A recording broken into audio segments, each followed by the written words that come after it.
Welcome to the Chief Joyce Dugan Cultural Arts Center on the Cherokee Central Schools campus. Our appreciation to Jay Winchester and Cherokee Central Schools, Chris McCoy from the Communications Department of the Tribe, Lisa Frady from Destination Marketing Department, Mike Parker from the Division of Commerce, and Doug Pheasant and his officers at the Cherokee Police Department. We'd like to thank the Painttown candidates for agreeing to participate tonight. The candidates for Painttown Community Tribal Council seats are Dyke Sneed, Tommy Sanook, Pam Sneed, and Sherry Bird Rose. On behalf of the event organizers, we would wish you all very well in your campaigns. There will be no opening statements from the candidates. The moderator will sit at a table with the timekeeper. If 3 or more candidates are in attendance, a random draw will determine the order of questioning. The moderator is the only person who will ask questions, and the questions will be from a predetermined list compiled by the Cherokee One Feather based on community feedback. The public via social media, phone, email, and the Cherokee One Feather staff were the sources for the questions. There will also be a table and staff available for community members to write in specific questions regarding their communities or other tribal issues at the event. Community questions will be vetted for appropriateness by members of the COF editorial board prior to being brought to and read by the moderator. The candidates are not to respond to any verbal questions offered by the audience during the debate. We also ask the audience not to react audibly to any comments made by the candidates in the interest of time and in respect of the host and the candidates. There will be time at the end of the session for audience appreciation to the candidates. The moderator will recognize a specific candidate to address a question. Once a question is asked, each candidate will have 3 minutes to respond. Each candidate will be allowed an additional 1 minute to address any follow-up. Once the formal questioning is concluded, vetted community questions will be asked. Up to 8 community questions will be asked in the 3-minute, 1-minute rebuttal structure. After questioning, the candidates will have 5 minutes each to make closing statements. When all the candidates have concluded their closing statements, the moderator will thank the candidates and close the debate. Those candidates who could not or chose not to attend were invited to submit a brief statement to read in their absence. No letter was submitted to the Cherokee One Feather prior to this event. We will now start the formal questions, and the first question goes to Tommy. Tommy, do you think people incarcerated on drug charges should be required to do community service cleanup while they are in jail, including syringe pickup? Thank you, Robert. Yes. I think that the prisoners or the inmates would be glad to get out into the community, and that would also help them with their paying for their fines while they're in there. So, they need to be out and helping us. Thank you. Thank you, Tommy. Dyke? Yes, I do believe that they should be required to. If they make the mess, they do need to pick it up, clean up their own mess. We have some hurdles to get over in order to get this done, but I believe that I can assist on getting it to where we can. Thank you, Dyke. Pam? Yeah, I'm a big fan of community service for the inmates. Like Tommy said, it gets them out of the jail. It also cleans up the roads or whatever other job that we need them to do during their community service. So yeah, I would be in all support of all that. Now, as far as the syringe pickup goes, there's a special way in which they need to do that, and I wouldn't want to put anybody in any danger, even though the people that are throwing the syringes out are doing that. So, that would be another question. As long as it's safe for the public and safe for the inmates, then I'm in favor of it. Thank you, Pam. Any additional follow-up, Tommy? 1 minute. No response. Thank you, Tommy, Dyke, and Pam. Thank you. Next question is for Dyke. Dyke, what constitutes a reasonable return on investment for economic diversification opportunities? Please speak to specific strategies and include your thoughts on ecotourism, solar, and wind power. Okay, thank you, Robert. Yes, we desperately need to diversify our economy. We must recognize that investments that we occur don't have to happen here in Jackson, Swain, or surrounding counties. We can have them anywhere. Like the Catawbas are trying to do at this time. They're moving into a different state, trying to diversify their economy. We've got the Seminoles coming up in Charlotte building apartments in our back door. They're diversifying their economy. We need to follow suit and do some of the same things that they're doing that'll benefit our tribe and get us a return quickly. Thank you, Doc. Pam? I think that we need to look into ecotourism. We have plenty of mountains around here that we could throw up some zip lines and capitalize on that. I think ecotourism would really be good for our area. It would get people up here to see our beautiful mountains and then to hang out at the casino also. Thank you, Pam. Tommy? Thank you, Mr. Chairman. All of these projects the Tribal Council have talked about, I've been on planning board for 20 years, and all of these projects that you're talking about, they're on the shelf in one of these departments, so we need to have them enforced. Thank you. Thank you, Tommy. Doc, any 1 minute feedback? And Pam and Tommy. All right, Pam, this question is yours. Do you support monthly per capita distribution? Let me repeat.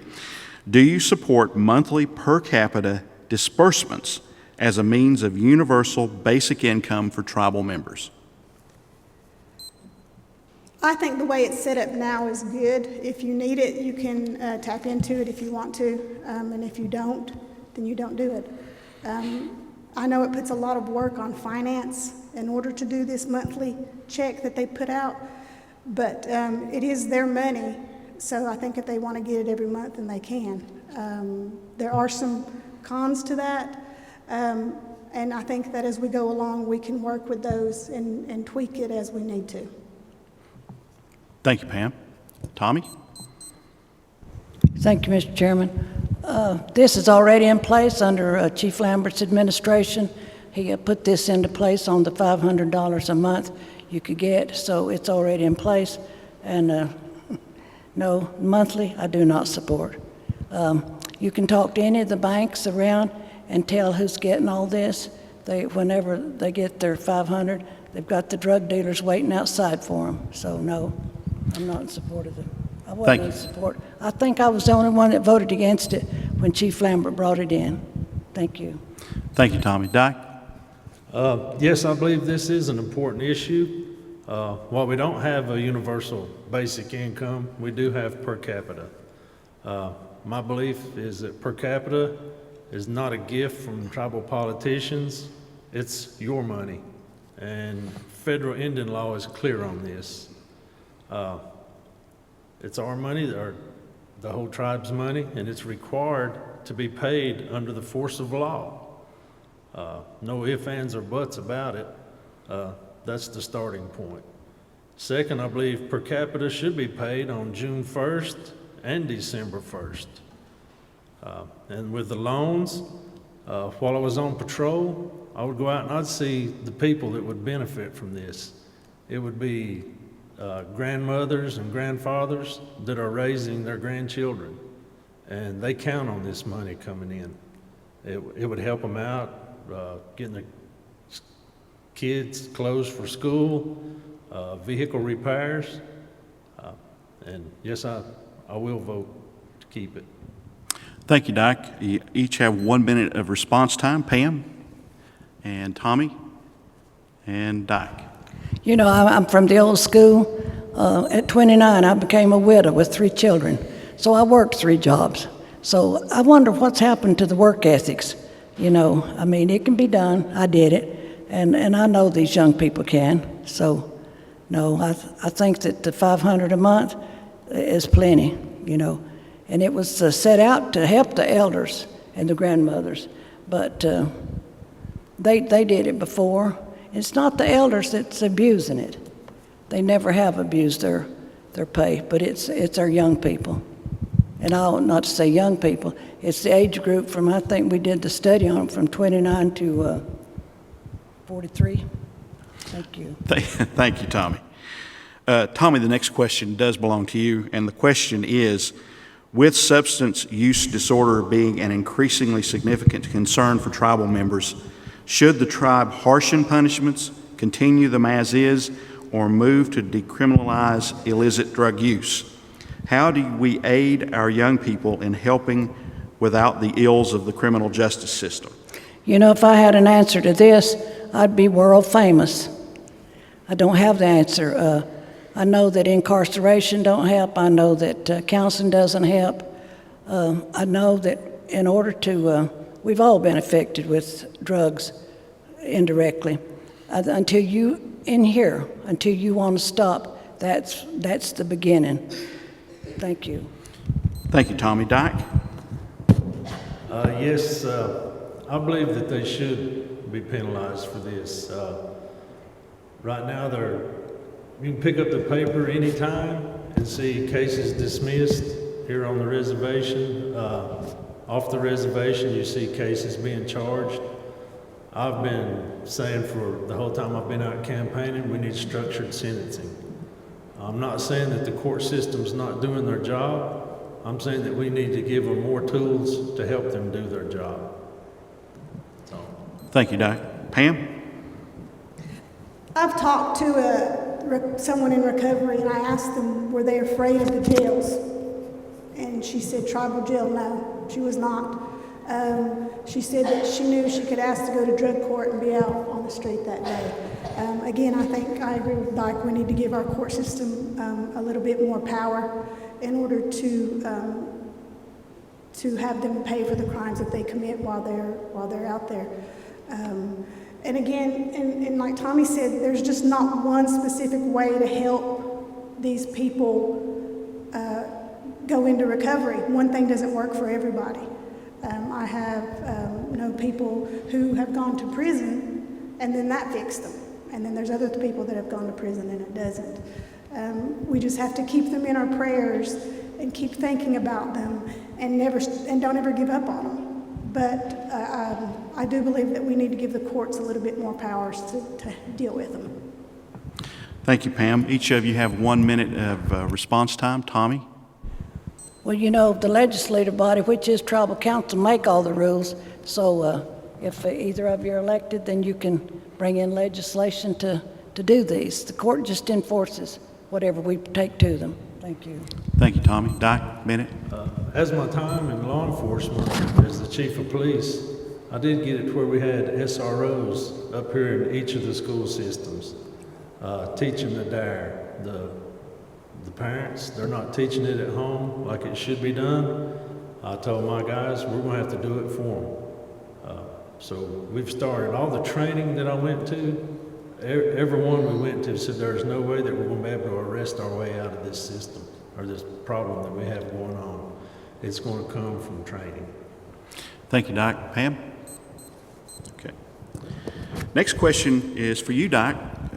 Do you think someone duly convicted of a felony should be allowed to run for tribal office? If they're duly convicted of a felony, I think they should not be allowed to run for office. Pam? I agree in part. I don't think that if you are convicted of a felony when you're 18, that it should still follow you around when you're 35. Of course, depending on the felony, if it's murder or something like that, it just depends on the class of felony, I guess. The casino allows you to work if you have not been convicted of felony within the past 10 years. We don't go back any further than that, and I think if they want to run for office and they have turned their life around, then I don't think that a felony that happened 10, 15 years ago, and if they're conformed, then I don't think it should hurt them. Thank you, Pam. Tommy? Your mic's not on. Thank you, Mr. Chairman. This would constitute a charter change.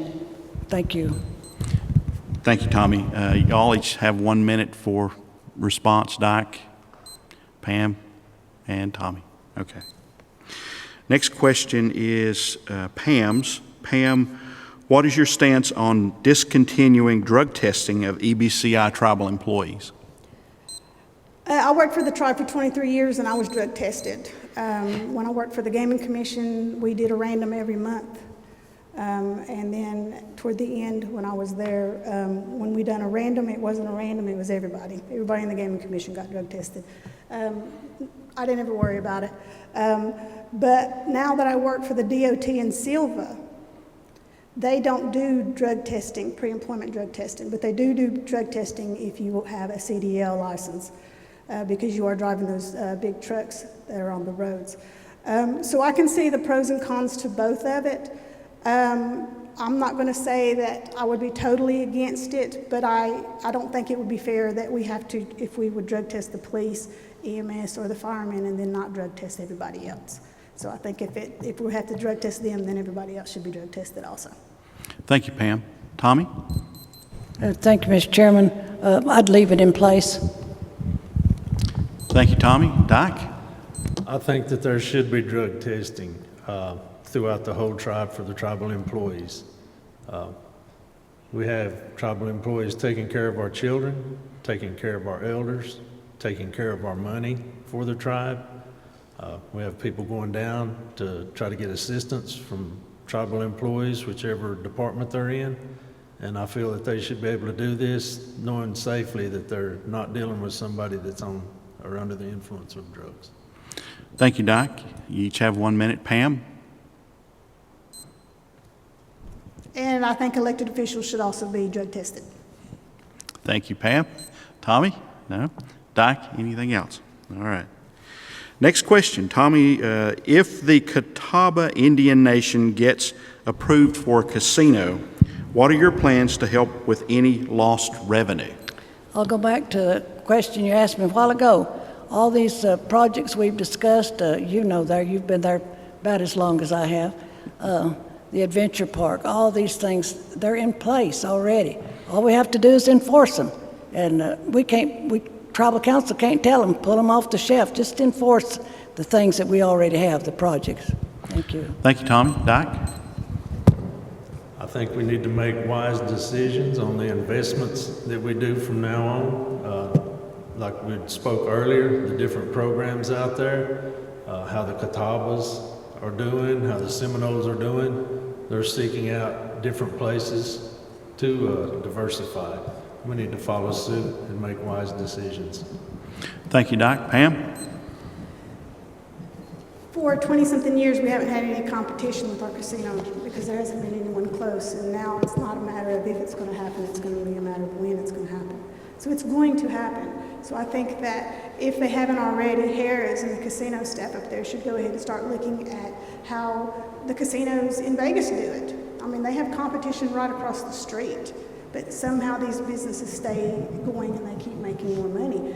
So besides the fact that, of course, we do need to diversify, but the casino can also look into ways to start being more competitive before they even show up.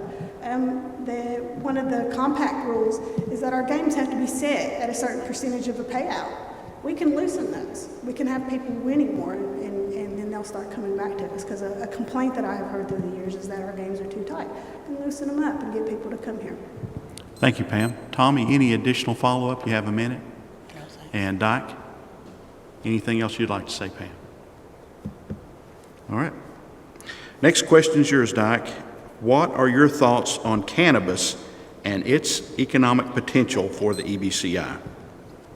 Just as I said before, we need to make wise decisions. Right now, we don't know if this is going to be legalized in North Carolina or if it's not. We need to be focused on something that we can make money on immediately, and not something that we may wind up in federal court over. This is federal land. If they want to raise it here, we still need to see what the federal government wants, along with the state. Thank you, Dyke. Pam? Along with making wise decisions, I think we need to take things slow. I mean, we need to, like you said, wait it out. Hemp is grown here. There's a little, and that has nothing to do with marijuana. There's no THC in that, and it's for fibers, ropes, clothing, and stuff like that. I mean, we could start there and start slow.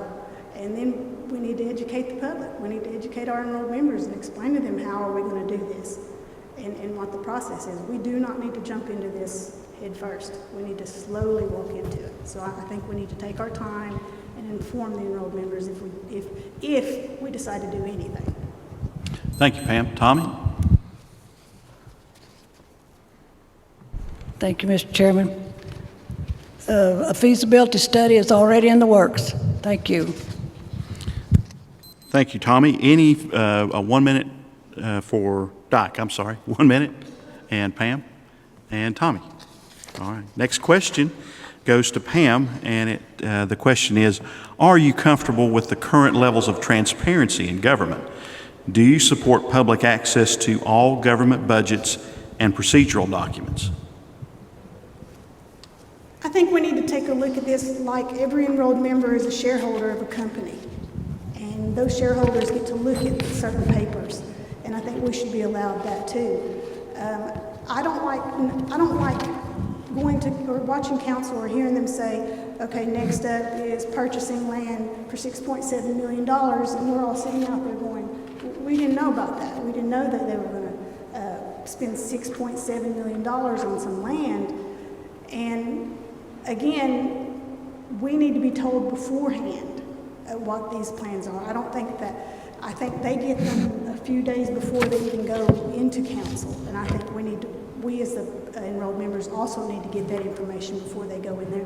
So we can voice our concerns to our council members and ask questions before they go in there to vote to spend so much of our money, because it is our money.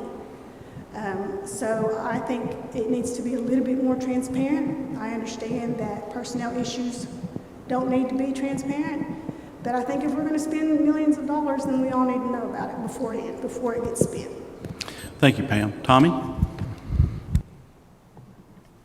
Thank you, Mr. Chairman. I believe the Freedom of Information Act was passed several years ago in council, so you have access to all this material. If you don't, call your council member. I'll tell you.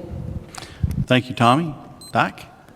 Yes, I believe our tribe does need to be more transparent. A lot of issues come out. A lot of the people don't know about it.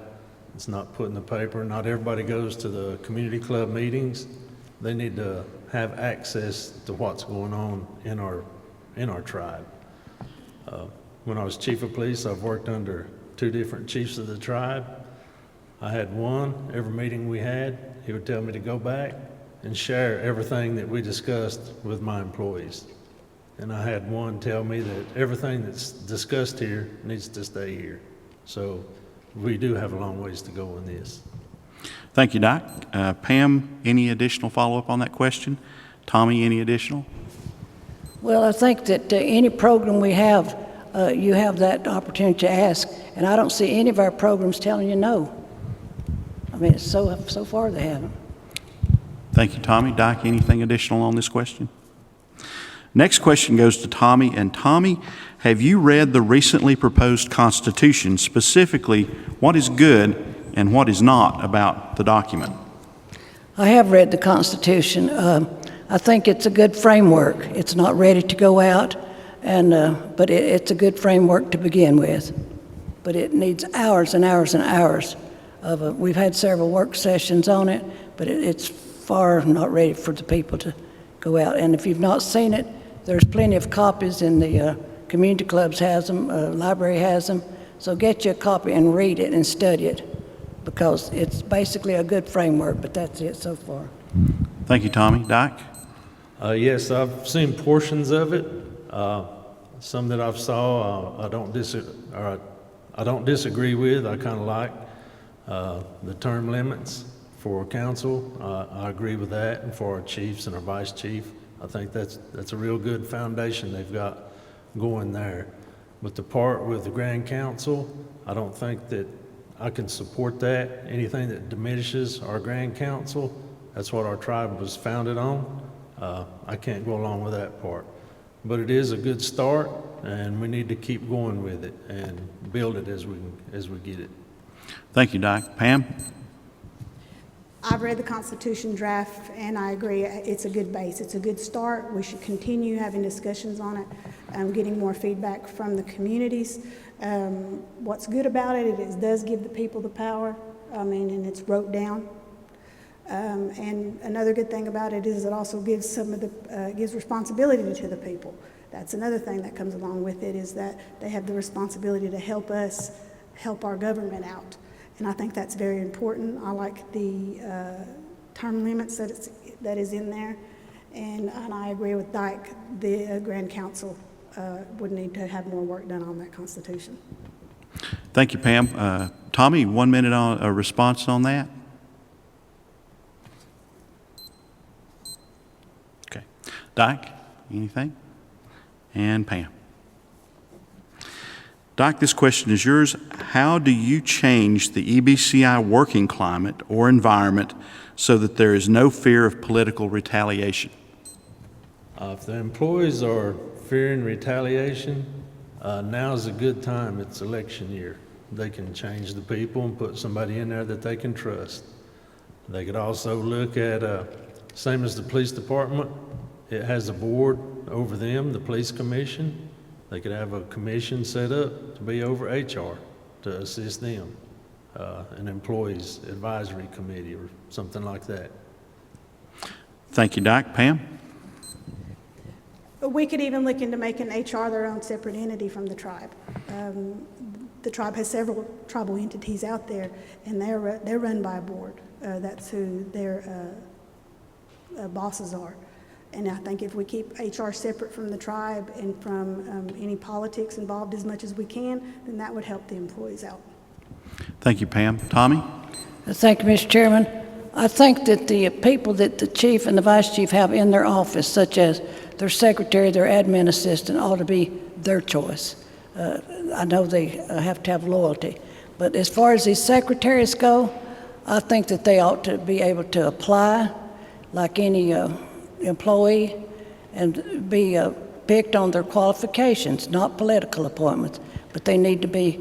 We send all of our young people off to get an education, and then when they come back, can't get a job. However, all of these secretaries, I think we have about 12 now, they're political appointments, and they should not be. They should be hired according to their qualifications. Thank you. Thank you, Tommy. 1 minute each for you to have follow-up. Dyke, do you have anything on this one? And Pam? And Tommy? All right. Next question goes to Pam. Pam, what would you do to improve or balance housing opportunities for tribal members and needed workforce? The main thing that I have noticed that stops us from having more housing is we have a lack of buildable land. We're going to have to buy some land, or if not off the reservation, nearby, we're going to have to buy land from enrolled members for housing purposes because the lack of buildable land is hurting us, and we're not growing any. But I do think there is a need for housing for the workforce, the casino, and any of the other projects that may come about. But our enrolled members do need to come first. They need to have the bulk of the houses that are available go to them, and then set aside a smaller amount for the workforce. Thank you, Pam. Tommy? Thank you, Robert. If I could answer that question, this began several years ago when housing was divided with no plan. The next administration came in, there still was no plan. And the present administration, there's still no plan. But so I don't have a plan for housing. I wish we did. Thank you, Tommy. Dyke? I believe that we should task the TCGE with finding property off the reservation for their workforce. I know there's a Pepsi plant that's just shut down. There's a lot of property there they could go in. We could have tribe go in and build the housing, which is diversifying for their workforce, and save our indigenous land for our enrolled members for housing. That'd be one way I'd want to look at it. Thank you, Dyke. Any additional follow-up, Pam? Any additional follow-up, Tommy? Well, we have bought land off the boundary, and our biggest problem there, we can't get it into trust. We never have got Cadua or Ferguson Fields used to be in trust. The Gateway, that's not in trust. This is our biggest problem, getting into trust. So, but we bought several pieces off the boundary. Thank you, Tommy. Dyke, anything on this? All right, that takes care of the formatted questions. We'll now read the community questions that have been submitted tonight. The first question will go to Tommy. Thanks. Tommy, since no formal census has been taken in more than 10 years, how does the tribe determine equal representation in tribal elections since community populations have not been used to assign weights for tribal council seat votes? What is the status of the tribal census that is mandated by Section 19 of the governing document of EBCI? You know, I wished that Birdtown to give, let's see. I wish Birdtown to give Painttown back the property they took from us several years ago, and I wish that the Big Cove and the Yellow Hill would give Painttown the property they took. I would like to see one man, one vote, because if we have the big communities, which is Birdtown and Wolftown, if they vote and one others, then the smaller communities have no vote. And the census, back in 1970, I took the census, and that's the last legitimate census we've had here. So, and when we tried to hire people to come and apply, nobody would come to apply. And they paid pretty good. We couldn't get anybody to apply to take it, but we're going to have to do it. That's a fact. Thanks. Thank you, Tommy. Dyke? Well, we'd have to find a way to get a workforce to come in and do this. Since it's been that long, I don't see a problem in us having a small workforce that does community by community. If it takes us a year to get that done, then we need to get that done. We need to get that started as soon as possible. Thank you, Dyke. Pam? I agree, and while we're out campaigning, we could have done it. I mean, we go to house to house to house, and we try to hit everybody. I mean, why can't council members go out and talk to their own people in their own community and take a census? It's a thought. Thank you, Pam. Any follow-up, Tommy, on this question? Anything, Dyke? Anything, Pam? Next question is for Dyke. Dyke, Solid Care is in dire need of a new facility. Where is that on your priority list? And if it's not your first priority, why isn't it? Please explain. It would be high on my priority list. I'll have to steal from my nephew while he was out campaigning. That was one of his main things. He said, make Solid Care and Solid Manor combined and have them near the hospital somewhere, which is a great ideal that he came up with. And I would look to getting up with him and finding more of what he's saying and bring that forth to council and see if we couldn't act on that. Thank you, Dyke. Pam? There are a lot of issues down there at Solid Care, as everybody has heard of, or they know from personal instances in their lives. Not only do they need a new building closer to the hospital, they also need adequate staff. They don't have enough people down there to handle the amount of patients that they have down there. I know right now they're contracting out to get CNAs, and I think they need to continue to work on that and get us workforce. If that's paying them better than the other nursing homes in the area pay them, then that's what we need to do. Thank you, Pam. Tommy? There again, it's already in the works for a health campus. Thank you. Thank you, Tommy. Dyke, any follow-up on this question? Any follow-up, Pam? And any follow-up, Tommy? All right, next question is for Pam. What are your thoughts on term limits for 1, tribal council, and 2, boards of the tribe?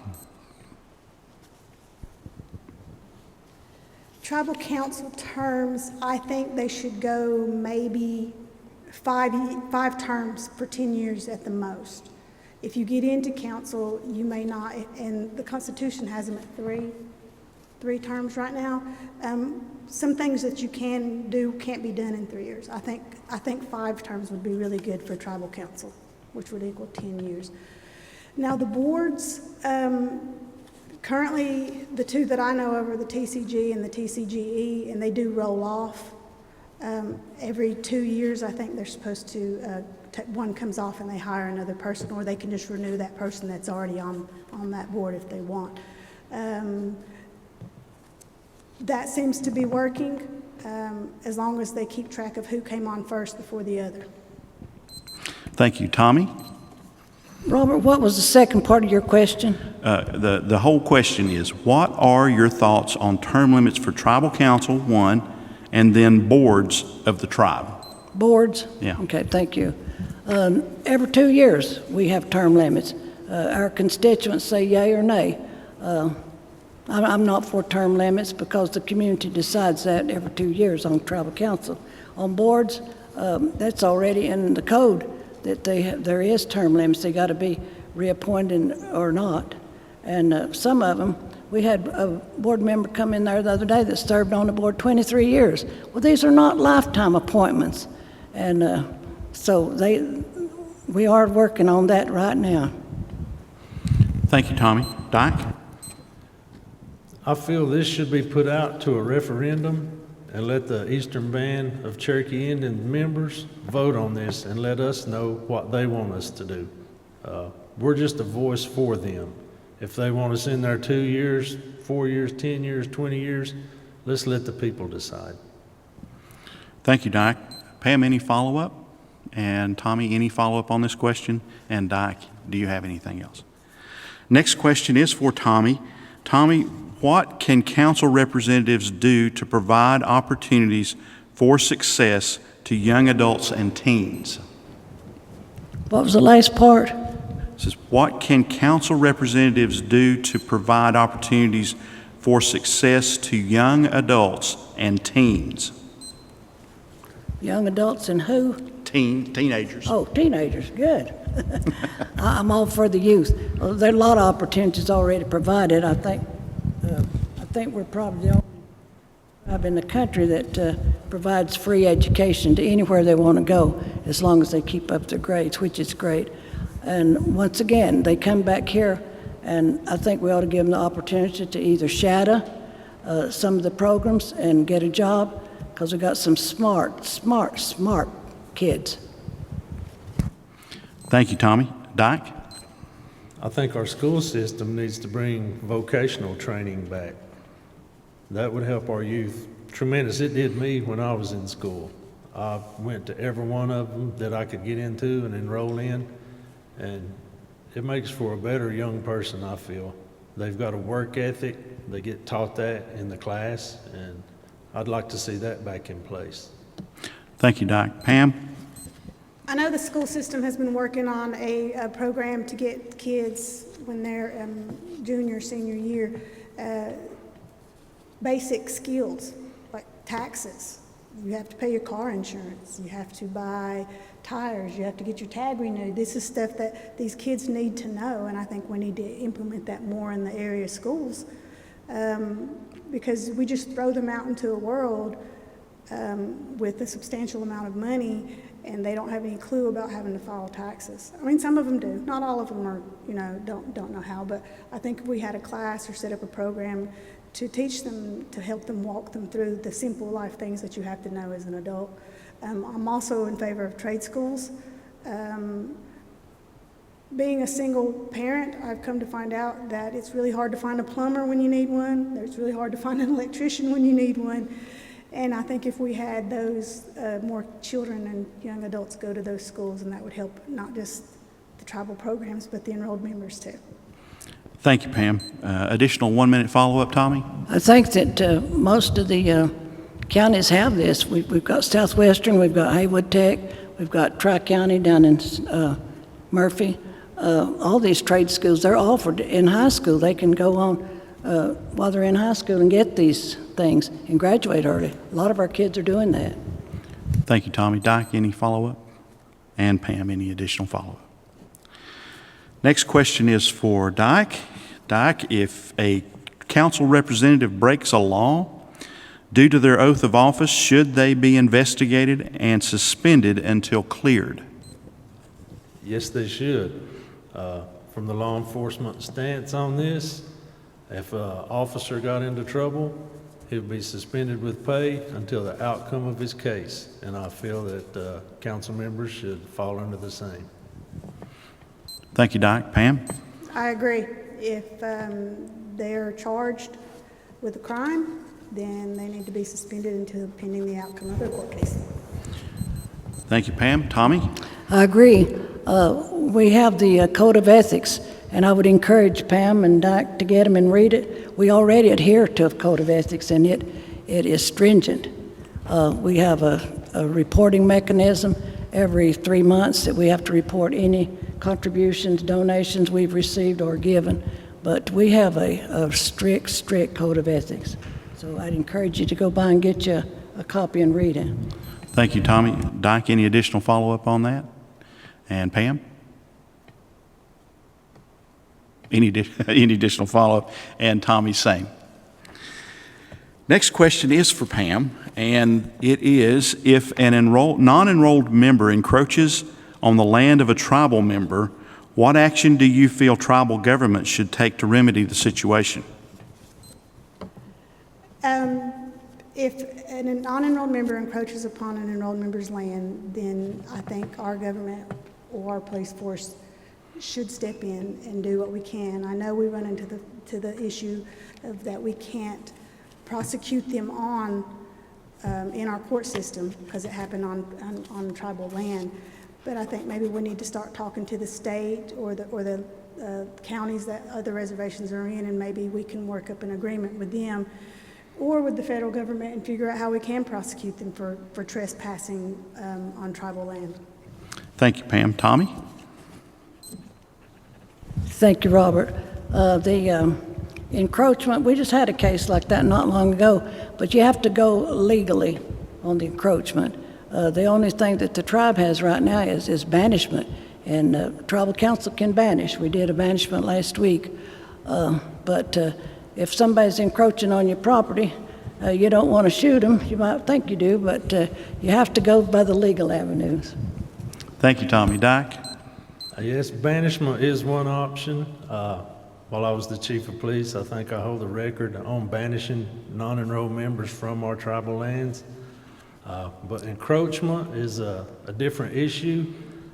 We were in the process while I was there of getting what's called a CVB citation book. It's one way to get them charged and get them into federal court. We still need to do more talks with the federal prosecutor. I believe that's where our holdup was. But if we could get the CVB citation books back, then our officers or the investigators could go over the case, get the book, and issue a citation and bring them into federal court. And that way an enrolled person would have an avenue of easement. Thank you, Dyke. Pam, any follow-up on this question? Tommy, any follow-up on this question? And anything, Dyke? Okay. Next question is Tommy's. How will you promote Cherokee history and language? How will you promote Cherokee history and language? I think that language should begin in, we'll say, kindergarten and go all the way through the 12th grade. And in about 20 years, then you would have a turnover, and the parents would be able to speak and teach their children. My adopted grandson that I raised, Bradley, took the Cherokee language at Smoky Mountain in the 6th, 7th, and 8th grade, and he could speak very well. So we've been trying to learn, Tribal Council has, how to say our name in Cherokee and introduce ourselves to Tri-Council next week. So he was home during the primary, and I spoke to him, and he said, "Meme, don't talk like that." He said, "You sound too white." So anyway, and he was right. I don't speak it. I wish I did, but I don't feel comfortable trying to speak it. But I am trying to learn, but I probably am not going to learn it so I can introduce myself. But if it starts in the beginning, and then in 12 years they can, and then the parents will have learned, and then they can teach their children. That's the only way I know to save it, Robert. Thank you, Tommy. Dyke? I believe a tribal ordinance instructing our school system to teach it would ensure that, and then have some incentives for the young people that when they learned the history, that we could do something for them, and maybe even have some other type of thing where the tribal council could go in and be there with them, just, a few times, help them out, show them that we are caring, even get some of the elders involved more than what we have now. That would be one of the things I could do. Thank you, Doc. Pam? I think we need to continue to support the Gadua Academy up here. My 4-year-old granddaughter goes there, and she's 4, and she's bilingual. She speaks Cherokee very well. She can carry on a conversation with my mom, who is fluent, and that's a wonderful thing to see, is her talking to my mom and in Cherokee, and me sitting there and not having a clue is what they're saying. But I think we could do more to help support the Gadua Academy up there. They don't have an infant room at this time, and I think that's where it needs to start, is when they're infants, and then that's the language that they hear growing up, and I think it'd be helping them a lot. And if my granddaughter and many other children that go to school up there can learn it and be bilingual, then there's hope for all of us. Thank you, Pam. Any additional, Tommy, on this question? Anything else, Doc? I would like to praise the Gadua Academy. Half my grandkids can speak Cherokee now and sit around and talk about the others without them know what they're saying. Anything else, Pam, on this question? All right. Final question, and it's Doc's. What is your plan to get broadband into all communities for residential use? Well, one thing we'd have to look at is seeing if the tribe could take over and do this themselves. If we can, we need to take it over and get it going now. We've got like school kids, Rough Branch, they don't have the access. If we could get a program going with Verizon and get more cell towers up, I believe it's going to take more towers in order to get this going. We'd have to look at the options, see what we have, and see which would be the best for us to do at that time. Thank you, Doc. Pam? I know they've been running fiber optic all over the reservation, and in some areas, of course, they haven't run it yet. But that's been talked about for years. So it may be a case if it's one of those programs or one of those projects that are sitting on the shelves, and we need to find out why it's stalling out, and go from there. Thank you, Pam. Tommy? Thank you, Mr. Chairman. I hate to be repetitive. There again, we're trying to get it in Big Cove and SoCo. It's been on the shelf for a while. Thanks. Thank you, Tommy. Any follow-up, Doc? Any, Pam? Anything else, Tommy? All questions have been addressed. The candidates will now have 5 minutes each, up to 5 minutes, to make any closing statements they would like to make. And Tommy, you're first. Thank you, Mr. Chairman. Thank you, Robert, for hosting this. You've done a great job, and we really appreciate you bringing this to fruition. I think my record speaks for itself. I've served on tribal council 20 years. I had a slogan when I first ran, and I'll still continue to use that. I won't walk in front of you, I won't walk behind you, but I'll walk beside you. And I made 2 promises to my community when I ran. One was to do a scholarship, and I have done that for Painttown residents. I contribute $100 each month out of my check to enroll members in Painttown. You have to be a resident in Painttown for their education. Also, I told them I'd send a newsletter, and I do that every quarter. Some of my legislation that has been really good was the Balanced Budget Act. We had none when I went in, so I did this. And I could go on and on and on about my pieces of legislation, but my community has already heard that, and Tribal Council has, and the community where you vote, you've heard it. And I keep you informed, you know that, and I would hope that when you go to the polls that you would vote for me. And thank you once again. Thank you for those that came out tonight. Thank you. And for all of those that are sitting at home watching, we appreciate it. But Robert, thank you once again for this. Thank you very much, Tommy. Doc? Thank you for the question, or the time. I think Painttown Community deserves a council member that will be willing to listen to them, work with them, and let them be the boss and just let us be the mouthpiece. All I'm really doing is just looking for consideration. Come and vote time. I'm just wanting one vote. You have two. I would suggest you strongly use them. And I would really appreciate the opportunity to work with Painttown Community. Thank you, Doc. Pam? I spent 20 years protecting the tribal assets as a Gaming Commission employee, and I'd like to continue to do that as a Painttown Council member. I appreciate the time to come out here and answer these questions. I appreciate Dyke and Tommy being here also. It helps to get all these different ideas out, and I think that's key to having a really good community and a good council member is listening to everybody's different ideas, even though they may differ from yours. Sometimes their ideas may be a little bit better if you just allow people to talk to you and get those ideas out. I'll leave everybody with a quote. Great leaders don't set out to be a leader. They set out to make a difference. It's never about the role. It's always about the goal. And I think we need to remember that. So I humbly ask for your support in the general election. Thank you. Thank you, Pam. Ms. Tommy Sanook, Ms. Pam Sneed, Mr. Dyke Sneed, thank you so much for your participation in this debate. We would once again like to thank the candidates for their participation, willingness to serve. We encourage all tribal members, regardless of who you vote for, to make your voice heard in the 2019 Tribal Council elections. Exercise your right to vote. We thank you and good night.